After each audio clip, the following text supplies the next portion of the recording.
नमस्कार साथियों। देखिए, अभी बजट सत्र चल रही है और इसी के दौरान जो बेल्ट्रॉन के महाप्रबंधक है श्रेयसी सिंह, इस मंत्री सब सवाल किए थे कि जो बेल्ट्रॉन 2024 का एग्जाम हुआ था डाटा एंट्री ऑपरेटर का, उसमें काफ़ी प्रकार की अनियमितता देखने को मिली। और साथ ही साथ जो है 5,000 कैंडिडेट का ही पैनल जो तैयार किया गया है, इसके लेकर चर्चा हुई। आगे आप उस क्लिप को सुन लीजिएगा। तो सबसे महत्वपूर्ण चीज़ आप समझ लीजिए, यहाँ पे जो बेल्ट्रॉन डाटा एंट्री ऑपरेटर का रिजल्ट प्रकाशित की गई थी, तो उसमें से मात्र 5,000 छात्रों का जो है प्रोविजनल लिस्ट जारी किया है, वो आवश्यकता अनुसार। और मंत्री जो कल बजट में जानकारी दिए कि हमारे जो पैनल था 9,808 कैंडिडेट जो है क्वालिफाई हुए थे 2024 में। मतलब कहने का मतलब हिंदी में 25 और अंग्रेजी में 30 और साथ ही साथ सीबीटी में 30 नंबर। तो ये क्राइटेरिया को जो पूरा किए, टोटल 9,808 कैंडिडेट जो है ये क्राइटेरिया को पूरा किए हैं, जिसमें से मात्र 5,000 कैंडिडेट को सिलेक्ट की है, वो अपना कट ऑफ अनुसार जो है सेलेक्ट किए है, ये आप जानते भी होंगे। तो आगे जो अभी 4,808 कैंडिडेट और बाकी रह जाते हैं, तो उसका मेरिट फिर से जारी किया जाएगा या नहीं। पहले इस क्लिप को आप सुनिए, उसके बाद आप क्लियर आगे समझ लेंगे कि और जो 4,408 कैंडिडेट बाकी रह जाएंगे पैनल में, जो अभी पैनल में बाकी है, तो क्या उसका सेकेंड लिस्ट जारी करेगी या नहीं। पहले इस क्लिप को आप लोग सुनिए, उसके बाद आप क्लियर समझ लेंगे। सिंह, आप पूरे पूछ लीजिए। महोदय, माननीय मंत्री जी से जानना चाहता हूं कि किस आधार पर 5,000 उत्तीर्ण अभ्यर्थियों को पैनल में शामिल नहीं किया गया। महोदय, उत्तीर्ण अभ्यर्थियों के भविष्य आधार में फंस गया है। अनुरोध है कि उत्तीर्ण अभ्यर्थियों के भविष्य को देखते हुए पैनल में शामिल करवाने की कृपा करें। जो पीएसयू है सरकार की, उसमें अभी तक हमारे पास डिमांड मात्र 5,000 की ही आई थी आवश्यकता अनुसार। तो जो 9,808 ऐसे बच्चे थे जिनका मेरिट तैयार किया गया था, उस आधार पे 5,000 की जो आवश्यकता थी, उन 5,000 लोगों को डिप्लॉयमेंट कर दिया गया है। जो बाकी बचे अभ्यर्थी हैं, अभी से द्वितीय पैनल जो माननीय सदस्य चर्चा कर रहे हैं, वो संभव ही नहीं है, क्योंकि जब तक हमारे पास आवश्यकता नहीं आएगी तब तक हम फोर्स डिप्लॉय कैसे कर सकते हैं।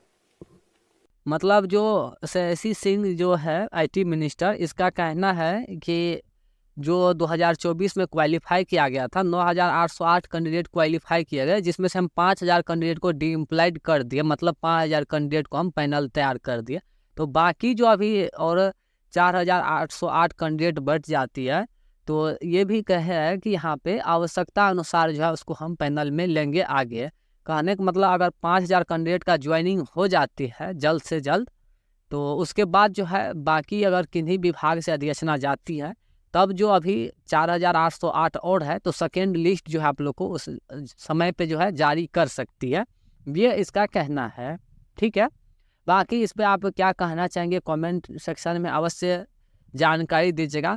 और बाकी और भी जो टाइपिंग में आप लोग को कटौती किया गया है और नियमावली में जो चेंज किया गया था, अन्य प्रकार के जो भी समस्या आई थी, उसका भी बात आगे यहाँ पे मंत्री जो है उठाए हैं। आप इस क्लिप को जो है पूरा सुनिएगा, तो आपको पूरा क्लियर हो जाएंगे कि मंत्री यानी जो सामान्य प्रशासन विभाग है, तो वो किस प्रकार से अपना मन बनाए हुए है आगामी आने वाली परीक्षाओं में, और साथ ही साथ जो समय समय पे जो नियमावली बीच में चेंज कर देती है। तो इस क्लिप को आप लोग पूरा अवश्य सुनिएगा, तो आपको पूरा क्लियर जानकारी मिल जाएंगे। बाकी आप कमेंट सेक्शन में अवश्य लिखिएगा कि क्या सेकेंड लिस्ट जारी करना चाहिए बेल्ट्रॉन का, या जो न्यू वैकेंसी है वो जारी करना चाहिए। क्योंकि ये जो बेल्ट्रॉन को ऑफिशियल वेबसाइट पाएंगे, तो जो नया टेंडर निकाले थे ये 8 जनवरी 2026 को, तो अभी तक कोई भी एजेंसी यहाँ पे बिलिंट नहीं किए है। हम पिछले भी वीडियो में जानकारी दिए थे, जो टीसीएस थी, टीसीएस 2 साल का टेंडर था और 1 साल और रिन्यूअल किए थे टेंडर, और साथ ही साथ 3 मंथ और रिन्यूअल किए थे।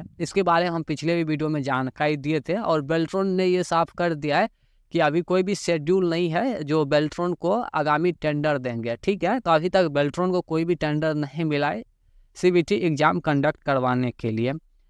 बाकी 9,808 कैंडिडेट जो एग्ज़ाम क्वालिफाई किया है, जिसमें से मात्र 5,000 कैंडिडेट का पैनल निर्धारित की गई है। तो बाकी और जो बचे स्टूडेंट है 4,808, तो उसका भी द्वितीय पैनल जारी करना चाहिए वेटिंग लिस्ट में। ये हम बेल्ट्रॉन के जो आईटी मिनिस्टर हैं, अगर वहाँ तक इस वीडियो को जाती है शेयर कीजिएगा आप लोग ज़्यादा से ज़्यादा। तो हम यही उम्मीद करेंगे कि जो बाकी कैंडिडेट हैं उसका भी पैनल निर्धारित किया जाए, क्योंकि वो भी स्टूडेंट काफ़ी मेहनत किए हैं। 2019 और पहले से जो भी आप देखेंगे पैनल, तो इतना हार्ड प्रक्रिया जो है कभी भी नहीं था, ठीक है। और बीच में बदलाव भी किए थे, और साथ ही साथ स्टूडेंट का कहना था कि 15 से 20 टाइपिंग में भी कटौती किया गया, तो ये काफ़ी अन्याय हुआ है अब की बार। बाकी जो भी क्वालिफाइड स्टूडेंट है तो कम से कम उसका पैनल निर्धारित किया जाए। और सबसे जो अन्याय हुई है वो इंग्लिश जो कैंडिडेट होंगे जो सिर्फ इंग्लिश टाइपिंग सेलेक्ट किए थे, उसके साथ जो है नाइंसाफ़ी जो है काफ़ी बड़ी हुई है। तो ये सब लेकर आप अपना कमेंट में राय अवश्य कीजिएगा। बाकी इस क्लिप को अवश्य आप लोग सुनिएगा। धन्यवाद। सामान्य प्रशासन विभाग के परिपत्र संख्या 12,679 दिनांक 9/8/2024 द्वारा तांती तत्वा को अनुसूचित जाति का दर्जा वापस लेते हुए अत्यंत पिछड़ा श्रेणी में डाल दिया गया था। राज्य सरकार की सेवाओं में भर्ती संस्थानों द्वारा जैसे BPSC, TRE 3, BTS technician, Bihar police constable, BPSC 69th mains, BPSC head teacher, SSC stenographer, Bihar SSC, court stenographer, विश्वविद्यालय चयन आयोग, NEET, CSIR, NET, ANM, BHPCL, BSSC stenographer Beltron में शामिल तांती तत्वा अभ्यर्थी जो 5 जाति प्रमाण पत्र शामिल करके नियुक्ति नामांकन प्रक्रिया के बाद भी ज्वाइनिंग नहीं कराया गया। Medical college, engineering college, Navodaya Vidyalaya से नामांकित बच्चों को निकाल दिया गया, जो बिहार सरकार के पत्रांक 15 दिनांक 28/11/2012 तथा उच्चतम न्यायालय एवं उच्च न्यायालयों के आदेशों के विपरीत है। बिहार सरकार के विभिन्न भर्ती संस्थानों के द्वारा नियुक्ति नामांकन प्रक्रिया के बीच नियम बदलकर तांती तत्वा अभ्यर्थियों को बाहर किए जाने वाले उन सभी आदेशों को समीक्षा करने हेतु सदन के माध्यम से सरकार का ध्यान आकृष्ट कराता हूँ। माननीय मंत्री सामान्य प्रशासन विभाग। अभी लोडेड है, पूरक चाहे तो पूछ सकते हैं। पूछ लीजिए, पूरा पूछ लीजिए। नहीं हुआ है तो हम बता देते हैं मोटा। जी बैठ जाइए। माननीय सदस्य ने जो कहा है, वस्तु स्थिति यह है कि राज्य सरकार ने ही तांती तत्वा की जाति की स्थिति को देखते हुए इसके बारे में एक सामाजिक अध्ययन करने के पश्चात इसको पान जाति जो अनुसूचित जाति के श्रेणी में है उसके साथ सम्मिलित कर तांती तत्वा को भी अनुसूचित जाति की सुविधाएं देने का निर्णय लिया था। और इस क्रम में ठीक ही कहा है माननीय सदस्य ने, जो कई लोगों को कई नियुक्तियों में अनुसूचित जाति का लाभ देते हुए तांती तत्वा जाति के भी उम्मीदवार थे, उनको नियुक्ति की गई है। बीच में मामला उच्चतम न्यायालय में गया और उच्चतम न्यायालय ने सरकार के उस फैसले को, सरकार के ही नहीं फैसले, जो उच्च न्यायालय ने भी उस कानून को सही माना था, उस सब को निरस्त करते हुए कहा कि ये बिल्कुल गलत है, क्योंकि उस सूची में शामिल करना नहीं करना ये केंद्र मतलब राज्य सरकार के क्षेत्राधीन है ही नहीं। इसलिए तत्काल प्रभाव से उस कानून या उस फैसले को निरस्त कर दिया। और उस दिन के बाद से हालांकि सरकार ने जो पहले से उस श्रेणी में आके नियुक्त हो चुके उनको ये संरक्षण दिया है कि उनको नौकरी से हटाया नहीं गया है, लेकिन सुप्रीम कोर्ट के आदेश के मुताबिक वो उनको फिर अति पिछड़ा की श्रेणी में आके उनकी नौकरी बहाल रखी गई है। इसलिए किसी को हटाया नहीं गया है। जहाँ तक आपने कहा कि नियुक्ति प्रक्रिया के बीच में जो उसके टर्म्स कंडीशंस हैं उसको बदलने की बात आप जो कह रहे हैं महोदय, तो वो नहीं बदलने का नियम है सरकार पर, जो सरकार स्वयं नहीं बदल सकती है।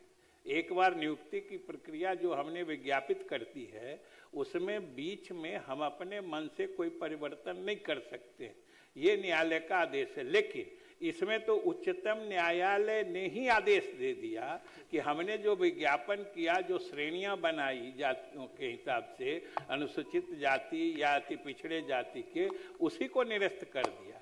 तो ये तो तत्काल प्रभाव से इसको स्थगित करना ही है, नंबर एक। नंबर दो, आपने जो कहा है कि नवोदय विद्यालय या कहाँ किसी विद्यालय में नामांकन के सिलसिले में शिक्षण संस्थाओं में जो नामांकन हुए थे उनको हटा दिया गया है, ऐसी कोई सूचना सरकार को नहीं है। आप अलग से हमको दे दीजिए, जरूर हम उसकी जांच करा दें। सरकार ने उस नोटिफिकेशन को, सुप्रीम कोर्ट ने उस नोटिफिकेशन को रद्द किया जिसमें आपने तांती तत्वा को पान का दर्जा दिया। मैं उस पर बहस नहीं कर रहा हूँ अभी। फिलहाल ये मैं कह रहा हूँ कि इस बीच में जो नियुक्तियां निकली थी, जो नामांकन हुए थे, आप नामांकन कट ऑफ मार्क आया है, उसके बाद बिना किसी ऑर्डर के, सामान्य प्रशासन या कैबिनेट के ऑर्डर से विभिन्न संस्थान हैं जिनका मैंने जिक्र किया, उन्होंने हमारे तांती जो परीक्षार्थी जो पान का सर्टिफिकेट लगा के आवेदन दिया था, उनसे शपथ मत मांगा कि आप ये कहिए कि आप तांती तत्व है। उसके बाद उन सारे बच्चों को, अभी स्टेनो बेल्ट्रोन में रोका हुआ है, उन सारे बच्चों को बीच में उठाया गया। उनकी क्या गलती है? अब मैं वो नहीं कह रहा हूं कि आपने जो नियुक्तियां किया उसका तो प्रोटेक्शन सरकार दी है, लेकिन मैं वो कह रहा हूं कि इस बीच में जो वैकेंसियां निकली उसमें हमारे बच्चे ने अप्लाई किया, उसका कट ऑफ मार्क आया, सब क्वालिफाई कर रहे थे, सारे लोगों को हटाया है। और यही नहीं सर, हमारे बच्चों को मेडिकल कॉलेज पूर्णिया से पीएमसीएच से उनके गर्दन पकड़ के निकाले गए हुजूर, हमारी बेटियों को। और ये नहीं, लाखों बच्चे जो क्वालिफाई किया है रेलवे में जबलपुर में निकाल दिया। आई एम नॉट टेलिंग कि मंत्री महोदय से मैं सहमत हूं कि जो हो गया उसको प्रोटेक्शन दिया आपने, लेकिन वो बच्चे जो इस नोटिफिकेशन के बाद, सुप्रीम कोर्ट के जजमेंट के बाद आपने उसको ज्वाइनिंग हो गया। एक घटना है बेगूसराय के महोदय, उसके पति गया रेलवे में काम, दिल्ली में रिक्शा चलाया, उसकी ज्वाइनिंग हो गया इसी सर्टिफिकेट पे, नहीं ज्वाइन करने दिया। उसने मुझे कॉल किया कि मैं तीनों बच्चों के साथ आत्महत्या कर लूंगी।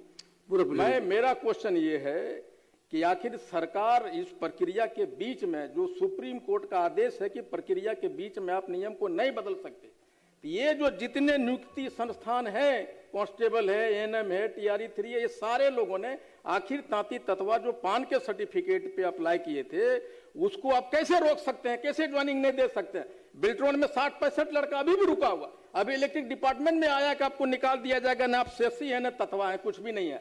ऐसा जो अन्याय किया गया, ये कैसे हो सकता है महोदय? मैं चाहता हूं कि सरकार इस पे समीक्षा करे, उन सारे संस्थानों पे समीक्षा करे और उसको आदेश दे कि आखिर ये कैसे हुआ, और जो क्वालिफाई किया है उसको सरकार बहाल करे, और बाद में जो न्यायालय का आदेश है उसके अनुसार आप कोटी बदल दीजिए। मेरा ये मांग है। महोदय, यह सही है कि सुप्रीम कोर्ट ने बिहार सरकार के उस निर्णय को क्वेश कर दिया, लेकिन जब प्रक्रिया शुरू हो गई, प्रक्रिया नौकरी की प्रक्रिया या एडमिशन की प्रक्रिया में 3 महीना 6 महीना साल भर भी लगता है। जिस दिन अप्लाई किया गया उस दिन वह बच्चा उसी कैटेगरी में था जिस कैटेगरी के अंदर उसने अप्लाई किया। जब एक बार प्रक्रिया शुरू हो गई तो सिर्फ ज्वाइन करने और न ज्वाइन करने के हेयर लाइन को क्राइटेरिया बनाना, मैं समझता हूं कि यह बिल्कुल तार्किक है और गलत है। सरकार को इस पर, यह इंटरप्रिटेशन का मामला है, सुप्रीम कोर्ट ने उस निर्णय को क्वेश किया, लेकिन आप वाइंड अप करते करते जो समय लगता है वो क्लियरेंस सुप्रीम कोर्ट से ही मांगना हो तो मांग ले, लेकिन उन बच्चों के भविष्य के साथ खिलवाड़ न किया जाए। ऐसे बच्चों की संख्या लाखों में है, और पूरे बिहार में 1 साल तक जिनकी उम्र सीमा समाप्त हो रही होगी, उनके साथ क्या नेचुरल जस्टिस नहीं हो सकता? इसलिए सरकार को इसको रिकंसिडर करना चाहिए और उन बच्चों को बहाल करने के बाद जो निर्णय लेना है, जो सुप्रीम कोर्ट का आदेश है, उसका पालन करें। इस ध्यानाकर्षण में जो लाया गया है, मूल रूप से ये बात लाई गई है कि आप पान बिरादरी को दलित में श्रेणी में लाए थे, और उसके आधार पर जो कॉम्युनिक निकला तो वो एक एज ए दलित सेक्शन से उसने अप्लाई किया, रिजल्ट प्रकाशित हुआ। अब ज्वाइनिंग से पहले सुप्रीम कोर्ट का फैसला आया, अब वो बच्चे पास किए, इंटरव्यू के समय में उससे दलित का मांगा जाता है सर्टिफिकेट, और वो दलित का सर्टिफिकेट तब वो देने में सक्षम नहीं हो पा रहा है। लेकिन जिस कॉम्युनिक पर आपने लिया, मैं समझता हूं कि उस पर वो लागू नहीं होता है, उसकी ये व्यवस्था करना चाहिए कि उसका ज्वाइनिंग हो। दूसरा, मैं दूसरा भी पूछ लेता हूं कि माननीय मंत्री जी बता रहे थे कि सुप्रीम कोर्ट ने कहा कि ये राज्य सरकार की ताकत में नहीं है कि वो किसी भी जाति को आरक्षण की सूची में लाने के लिए उसको दलित की श्रेणी में लाए। तो मैं ये जानना चाहता हूं कि क्या राज्य सरकार ने अपने ही फैसले को लागू कराने के लिए केंद्र सरकार से कोई लेटर उसने राज्य सरकार ने दिया कि इसको आरक्षण की सूची में शामिल किया जाए? माननीय मंत्री। माननीय सदस्यों ने जो बातें कही हैं, सबसे तो पहले हम ये सदन को आश्वस्त करना चाहते हैं कि आखिर सरकार की मंशा तांती ततवा जाति को अनुसूचित जाति का दर्जा या सुविधा या लाभ दिलाने का था, तब तो सरकार ने निर्णय लिया था। पहली बात। दूसरी बात कि जहां तक आलोक जी ने कहा कि इसमें कोई उपाय करना चाहिए, तो महोदय मुझे सदन को बताते हुए संतोष हो रहा है कि सरकार ने उस आदेश को चुनौती देने के लिए, उस आदेश को रिव्यू करने के लिए, पुनरीक्षण करने के लिए हम लोगों ने, सरकार ने सुप्रीम कोर्ट में आवेदन दिया है कि इसका रिव्यू होना चाहिए, क्योंकि ताती ततमा जाति, अनुसूचित जाति की जो सुविधा है या जो स्थिति है, ये लगभग उसी श्रेणी के हैं। आखिर हम लोगों ने भी सामाजिक अध्ययन कराया था, तभी तो उनको उसमें डाला था। जहाँ तक आपने कहा अजय जी कि आपने पान जाति को अनुसूचित जाति में डाला, हम लोगों ने पान जाति को अनुसूचित जाति में नहीं डाला था। पान तो पहले से अनुसूचित जाति में है।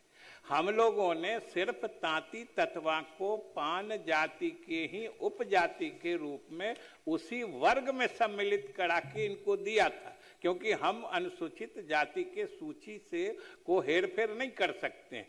वो प्रेसिडेंशियल ऑर्डर से वो भारत सरकार और प्रेसिडेंट के द्वारा होता है महोदय। इसलिए हमने कहा है कि सरकार तो ईमानदारी से तांती ततमा जाति को हर सुविधा दिलाने का अनुसूचित जाति वाला प्रयास कर ही रही है। और उच्चतम न्यायालय ने जो कहा है, हम लोगों ने फिर से रिव्यू पिटीशन दाखिल किया है कि ये उस तरह की सुविधा के हकदार हैं जैसी इनकी सामाजिक स्थिति है। इसलिए हम लोगों को इजाजत दिया जाए कि हम लोग इनको अनुसूचित जाति की सुविधा दे सकें। अब सभा की कार्रवाई बहुत स्पष्ट हो गया। सरकार ने आता हो गया। आप बैठ जाइए, आप बैठिए। बहुत क्लियर है, सरकार ने रिव्यू पिटीशन डाला है न्यायालय में जाकर के। राज्य सरकार चाहती है, इसीलिए राज्य सरकार ने शुरू में ही सुविधा दी थी जाकर के।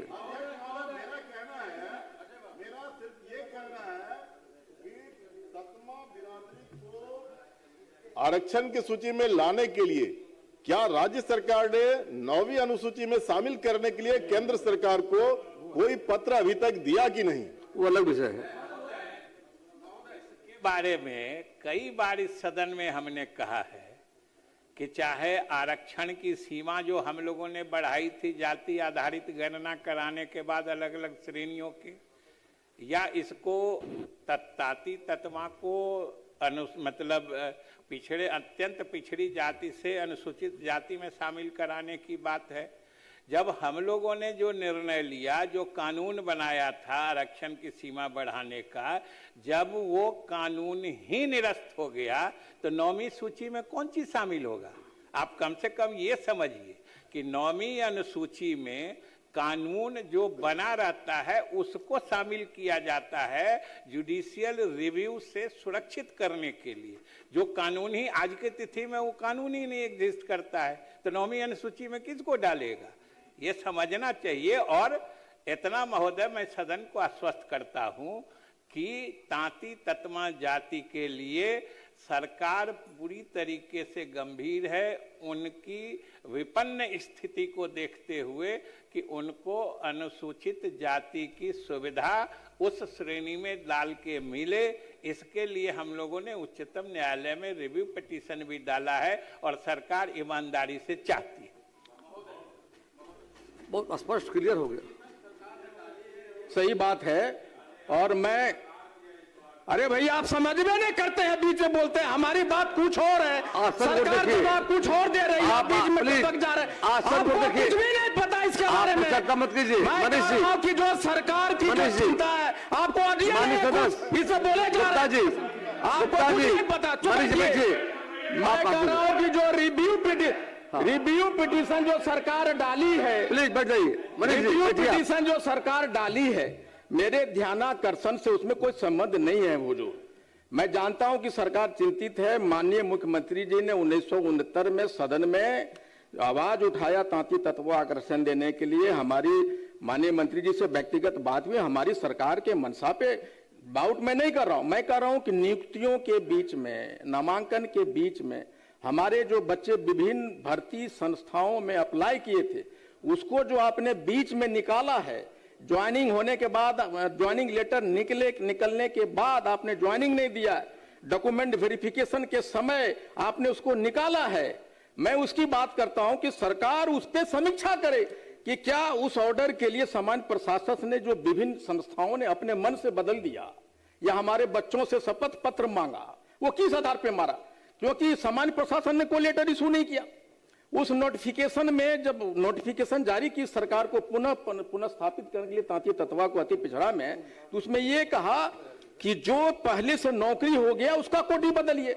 मेरा ये मांग है कि जिसको आपने ज्वाइनिंग नहीं देने दिया, नामांकन से निकाला, आपने प्रक्रिया के बीच में जो बच्चों को नौकरी नहीं देनी, उसको कट ऑफ मार्क को दोबारा ईबीसी में भी क्वालिफाई बहुत लोगों ने, माननीय मंत्री ने कहा उसकी समीक्षा सरकार करती है कि नहीं करती है। मैं उसकी मांग करता हूं कि माननीय मंत्री जी उसकी समीक्षा करवाएं। वो जब माननीय सदस्य करें समीक्षा कर लें, आप वैसे जो सूचनाएं हैं ना, कहां पे ऐसा हुआ है आप दे दीजिए, जरूर सरकार समीक्षा करे। अब सभा की कार्रवाई गाइड वॉल का निर्माण कराया जाए।